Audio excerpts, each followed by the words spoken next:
Na Guiné-Bissau decorre à porta fechada nas instalações da base aérea o julgamento de 12 dos 25 arguidos que se encontram detidos há mais de 2 anos, na sequência da tentativa de golpe de Estado de fevereiro de 2022. O julgamento está a ser feito por um tribunal militar. Entre os acusados está o ex-chefe da Armada guineense, o vice-almirante José Américo Bubuna Tchuto, apontado pelo poder político como sendo o líder desta intentona. O Tribunal Militar da Guiné-Bissau deu início nesta terça-feira ao julgamento de 25 indivíduos detidos há mais de 2 anos, acusados de envolvimento na tentativa de golpe de Estado ocorrida em fevereiro de 2022. Entre os detidos está o ex-chefe da Armada guineense, vice-almirante José Américo Bubuna Tchuto.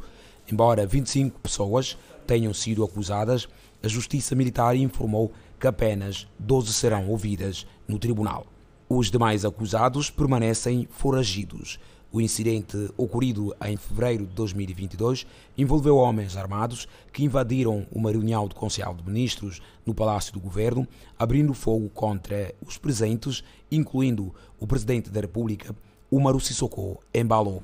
O governo declarou tratar-se de uma tentativa de golpe de Estado que resultou na morte de 11 pessoas, principalmente membros da segurança dos governantes, e na detenção de cerca de 50 indivíduos. A sessão foi suspensa horas depois do coletivo de advogados de defesa ter evocado questões de incompatibilidade na Constituição do Tribunal com a falta de definição do código a aplicar. A sessão de julgamento dos 12 acusados na alegada tentativa de golpe de Estado de 1 de fevereiro ficou suspensa por vários motivos evocados pelo coletivo de advogados, entre os quais a incompatibilidade na Constituição do Tribunal. O Código de Justiça Militar diz que o Tribunal Regional, o julgamento que vimos aqui assistir, decorre no Tribunal Regional Militar. E a lei diz que quem preside deve ser um brigadeiro general. E quem estava a presidir era um major. E outra questão tinha que ver com o contra-almirante Bubuna Tchuto, que vocês conhecem. O tribunal aqui é regional e julga até coronéis. Esse era um problema, portanto, por essa razão não se podia, não havia condições. Outra situação evocada pelo coletivo de advogados tem a ver com os assessores e o código a ser aplicado, antigo ou o atual. Esse código entrou em vigor, como nós sabemos, aplica-se a lei nova e ainda que, haja outra circunstância, mas o princípio que favorece ao suspeito. Nesse caso, aplica-se o código novo, que já está em vigor. Estrategicamente, nós sabemos que houve quem disse, assim, formatado. Vítor Maná afirmou que um dos assessores designado não pode liderar o tribunal. Quem está a presidir, curioso, é o assessor do chefe de Estado-Maior que tem interesse nesse processo. Esse é um problema. E também há outro problema. Nós temos despacho que nomeou juízes que nós conhecemos a partir de boletim oficial, legalmente nomeados, nós conhecemos. E a maior parte de pessoas lá, os nomes não constam como juízes auditores. A imprensa não foi permitida a entrada nas instalações da base aérea. Segundo o oficial Dia, os jornalistas deveriam aguardar pela segunda ordem, que não chegou a ser comunicada. O Comitê Interparlamentar da União Económica e Monetária Oeste-Africana, o EMOA, pede a reabertura do Parlamento guineense para que continue a cumprir o seu papel. O apelo foi feito no início da primeira reunião do órgão que irá debater a evolução do processo de implementação da moeda única, a ECO, e a sua análise à sustentabilidade para os Estados-membros da UEMOA. O Comitê Interparlamentar da UEMOA integra 8 países da costa ocidental africana, tem a missão de promover a integração sub-regional. Nous avons conscience des difficultés survenues entre-temps et nous prions pour que la situation se normalise et que l'Assemblée populaire de Guinée-Bissau puisse jouer pleinement son rôle dans la vie socio-économique des populations bissau-guinéennes et contribuer efficacement au progrès de ce beau pays de notre União. Para ter moeda único, única e precisa de uma concertação ampla entre os países membros. E então, a nós, a nível de UEMOA, então, a reunião e precisamente na servir para peritos do UEMOA que não seguem o processo para vir contando na estado que está nele, se evolução. E também, não me estão sabendo também, qual que impacto que a moeda e na ensino, tanto positivo como negativo. Um grupo de dirigentes do Partido da Renovação Social considera nula e sem efeito a retirada de confiança política decretada pela atual direção e alguns militantes na resolução final da última Comissão Política do partido.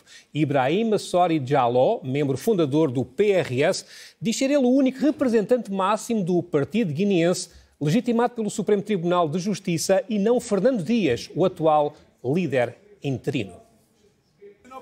Um grupo de dirigentes do Partido da Renovação Social, que está de costas viradas com a direção superior desta formação política, considerou nula e sem efeito a alegada retirada da confiança política a alguns militantes. A dita retirada de confiança política é nula e sem efeito, uma vez que o próprio Supremo Tribunal de Justiça já tinha declarado ao Fernando Dias a ilegalidade no exercício das suas funções. Ibrahim Sori Diallo, membro fundador do PRS e presidente da Comissão Ad hoc para a Gestão Transitória do partido, desvalorizou todos os acordos assinados nos últimos tempos pelo líder do partido. Não me se deixa claro, tudo militantes do PRS. Fernando Dias não representa nada, mas nada mesmo no partido. E que senhores partidos que não apoiam a OS, para perceber como tudo aquele acordo que está nulo e sem efeito. Porque a nós não está brincadeira. E a nós não afirmamos que partido para brincadeira. Fernando Dias fraco para nós querer aquele. Muito fraco. A nós não temos conhecimento de acordos, tudo acordos que o Fernando Dias assina. O político confirmou que foi ele quem solicitou a intervenção das forças de segurança para impedir a realização do último encontro da Comissão Política do partido. Quem que tem a competência de assinar carta para mandar no Ministério do Interior e a mim? Mas ninguém. Manda carta para o Ministério do Interior. O Ministério do Interior pede despacho de Supremo Tribunal. Não manda. Essa é uma medida. As trocas de acusações e luta pela liderança do PRS estão crescendo no seio do partido entre a direção superior e um grupo dos dirigentes, membros do governo da iniciativa presidencial. Domingos Simões Pereira diz que está na hora dos guineenses saírem da sua zona de conforto e unirem-se para salvar a democracia. Declarações do presidente do PAIGC e do Parlamento da Guiné-Bissau, na capital portuguesa, numa conferência sobre o centenário de Amílcar Lopes Cabral. Guineenses de vários quadrantes da sociedade ouviram em Portugal Domingos Simões Pereira, Celestino Costa, Filomeno Lopes, entre outros, falar sobre o pensamento político de Amílcar Cabral, para quem o presidente do PAIGC considera ser difícil chegar ao alcance do pensamento daquele que libertou a Guiné do colonialismo. Domingos Cabral foi presidente da República, foi secretário-geral adjunto do PAIGC, mas não quis assumir essa responsabilidade. Porque não quis, porque não pode, porque faltou alguma componente desta legitimidade? É uma pergunta. Amílcar Cabral dispensou o poder. É de comum consenso na Guiné-Bissau e pelos políticos de então que Cabral era um herói, líder que privilegiou o diálogo como primeiro instrumento antes mesmo da guerra. Só será possível ultrapassar os desafios que se colocam hoje, se formos capazes de facto, criar esse compromisso, essa ligação, essa força que Cabral chamou de unidade. Domingos Simões Pereira diz que é um herdeiro seguidor de Amílcar Cabral, líder do Partido da Independência da Guiné e de Cabo Verde. Numa analogia à situação no seu país, deixou um recado para o interior do seu partido e para a sociedade. A liberdade é o fundamento da nossa própria existência. Sem liberdade, não há nada. Amílcar Cabral, pai da independência da Guiné-Bissau. Cabral não morreu. Cabral não morreu, Cabral está e estará sempre onde tiver qualquer guineense ou qualquer pessoa guineense ou qualquer defensor dos valores da humanidade, não é? O nosso país está a atravessar uma fase bastante difícil. Eu diria mesmo que é um momento dos mais difíceis do pós-independência. Legado de Amílcar Lopes Cabral e o papel de Centímio Arturo Fazareta pelo reconhecimento do Vaticano através do Papa VI dos líderes dos movimentos de libertação, que incluía Cabral, Agostinho Neto e Marcelino Santos, esteve no centro da conferência promovida pelo PAIGC em Oeiras, onde foi plantada uma árvore no Parque dos Poetas em memória do centenário natalício de Amílcar Cabral. Ponto final no Repórter África. Ponto final neste Repórter África. Fique bem.